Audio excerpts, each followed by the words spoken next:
Assalamualaikum warahmatullahi wabarakatuh. Kami dari kelompok Biologi 25 yang beranggotakan saya sendiri, Muhammad Zidan Fitriansyah, Nur Aziza Namira, dan Nur Aziza Putri Dewi Laya. Pada kesempatan kali ini, kami akan menjelaskan tentang invertebrata. Invertebrata merupakan hewan yang tidak memiliki tulang punggung atau ruas-ruas tulang belakang atau juga tulang-tulang lain di dalam badannya.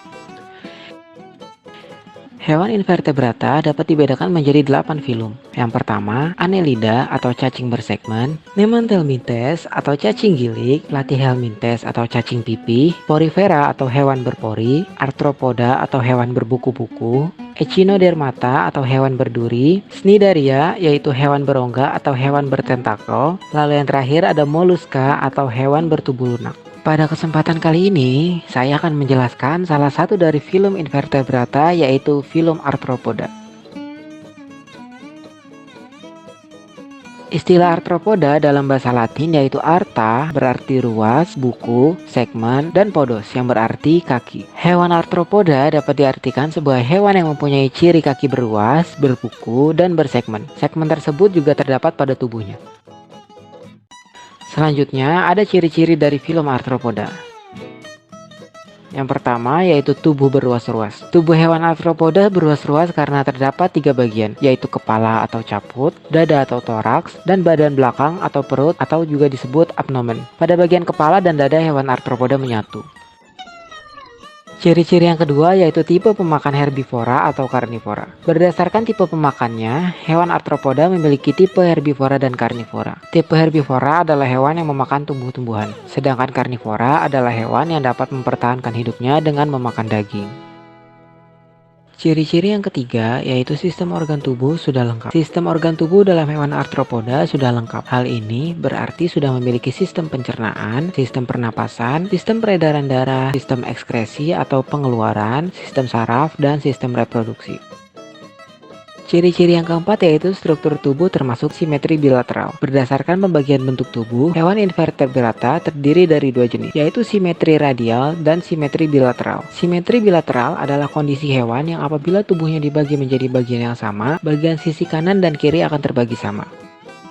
Ciri-ciri yang kelima, ada kerangka luar. Kerangka luar pada tubuh hewan arthropoda memberikan bentuk dan berguna melindungi tubuh. Bentuk kerangka luar pada hewan arthropoda bisa disebut sebagai cangkang.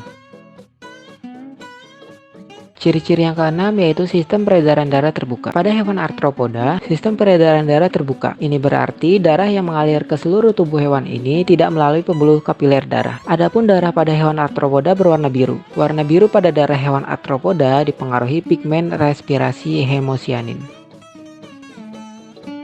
Ciri-ciri yang ketujuh yaitu sistem saraf tangga tali. Sistem saraf pada hewan arthropoda adalah sistem saraf tangga tali. Sistem saraf tangga tali adalah saraf yang membentuk serabut memanjang pada bagian bawah atau ventral tubuh. Dengan struktur tubuh hewan arthropoda yang beruas-ruas, serabut saraf membentuk simpul yang disebut ganglion. Ciri-ciri yang kedelapan, habitat di darat, air tawar, dan laut. Ciri-ciri hewan arthropoda yang paling mudah kita temukan dalam kehidupan sehari-hari adalah dapat atau mudah ditemukan di darat, air tawar, dan laut. Salah satu contoh hewan dari filum arthropoda yaitu laba-laba. Laba-laba adalah sejenis hewan berbuku-buku atau arthropoda dengan 2 segmen tubuh, 4 pasang kaki, tak bersayap, dan tak memiliki mulut pengunyah. Semua jenis laba-laba digolongkan ke dalam ordo Aranea, bersama-sama dengan kalajengking, ketonggeng, tungau, dan semuanya yang berkaki 8 dimasukkan ke dalam kelas Arachnida. Laba-laba merupakan hewan pemangsa atau karnivora, bahkan kadang-kadang kanibal. Mangsa utamanya adalah serangga. Laba-laba hanya memiliki 2 bagian tubuh, yaitu segmen bagian depan disebut cephalothoraks atau prosoma yang sebetulnya merupakan gabungan dari kepala dan dada. Sedangkan segmen bagian belakang disebut abdomen atau perut atau opistosoma. Antara cephalothoraks dan abdomen terdapat penghubung tipis yang dinamai pedicle atau pedicellus. Ada banyak jenis laba-laba yang sering kita jumpai di kehidupan kita. Yang pertama, laba-laba rumah biasa.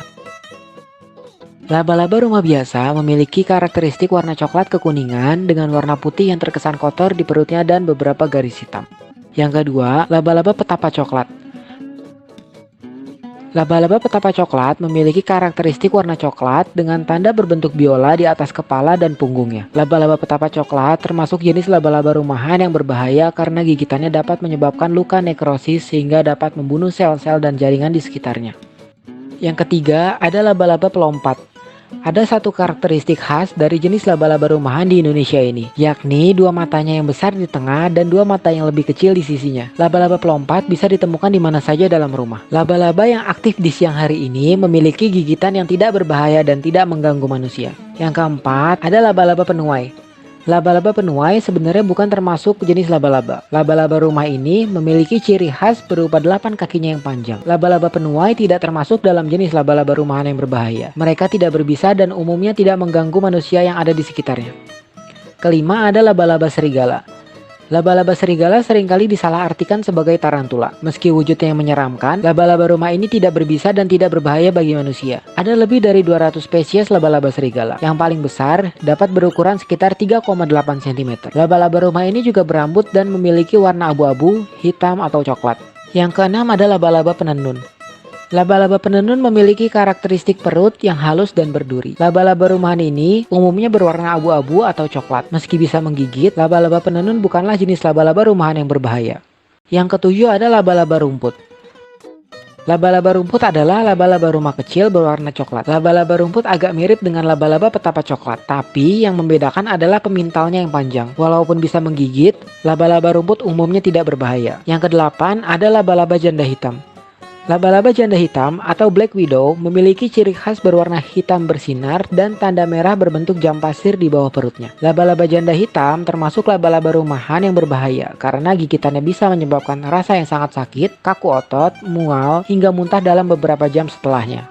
Sekian penjelasan tentang invertebrata dari kelompok kami. Jika ada penjelasan yang kurang atau keliru, mohon dimaafkan. Terima kasih sudah menonton. Wassalamualaikum warahmatullahi wabarakatuh.